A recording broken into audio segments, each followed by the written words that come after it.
मैं दिल से दीवाना हूँ दस्तगीर का, गौसुल बना पीराने पीर का, गौसुल बना पीराने पीर का, गौसुल बना पीराने पीर का।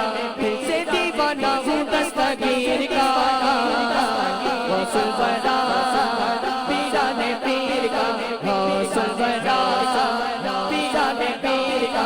गौसे आजम सब पीरों के पीर गए, दुखियों के दाता है दस्तगीर गए। हाथ उठा और बोलो, गौसे आजम सब पीरों के पीर गए, दुखियों के दाता है दस्तगीर गए। गा गा गा गा दुखियों के दाता है दस्तगीर गए। मर्तबा मर्तबा बड़ा है बड़े पीर का, गौसुल बना पीराने पीर का, गौसुल बना बोलो पीराने पीर का, गौसुल बना पीराने पीर का। तू भी जो कष्टी थी वो निकाल दी, आई मुश्किल मीरा तुमने डाल दी, आई मुश्किल मीरा तुमने डाल दी। लिखा पूरा हो गया तकदीर का, गौसुल बना पीराने पीर का, गौसुल बना पीराने पीर का। दिल से दीवाना हूँ दस्तगीर का, गौसुल बना पीराने पीर का।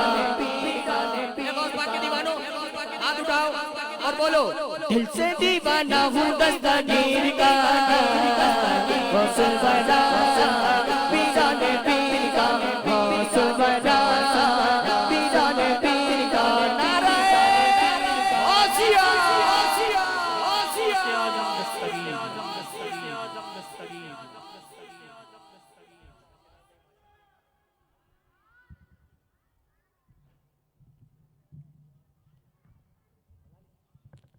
बोलिए सुभान अल्लाह। बावाज़ बुलंद कह दीजिए सुभान अल्लाह। माशाल्लाह बहुत ही खूबसूरत अंदाज में बारगाह सलात में आप सल्लल्लाहु ताला अलैहि वसल्लम में अपनी अकीदतें और मोहब्बत पेश फरमा रहे थे जनाब मोहम्मद शिराज कादरी। दुआ अल्लाह तबारक व तआला से कि अल्लाह तबारक व तआला आपकी आवाज़ में मज़ीद बरकत अता फरमाए। आपका पढ़ना हमारा सुनना अल्लाह तबारक व तआला अपनी पाक बारगाह में कबूल व मंजूर फरमाए। दौरान कलाम हमारे दरमियान आले नबी औलाद अली सैयद बादशाह सैयद हबीब मदीना उसको कहते हैं। बस इसी ख्याल के साथ तशरीफ़ फरमा होंगे आलम इस्लाम के मुमताज़ मारूफ सनफ़ा जनाब हाफिज़ आतिफ़ आलम कादरी के वो आए और अपनी खूबसूरत अंदाज में बारगाह सलात में आप सल्लल्लाहु ताला अलैहि वसल्लम में अपनी अकीदतें और मोहब्बतें पेश फरमा कर हमारे दिलों को मुनव्वर फरमाएँ। आपके आने से कबल नारों से इस्तक़बाल कीजिए। नारे तकबीर, नारे तकबीर, दोनों हाथों को बुलंद करके नारे रिसालत, नारे रिसालत, नारे तहकीक, नारे हैदरी, नारे गौसिया, हर सहाबी ये नबी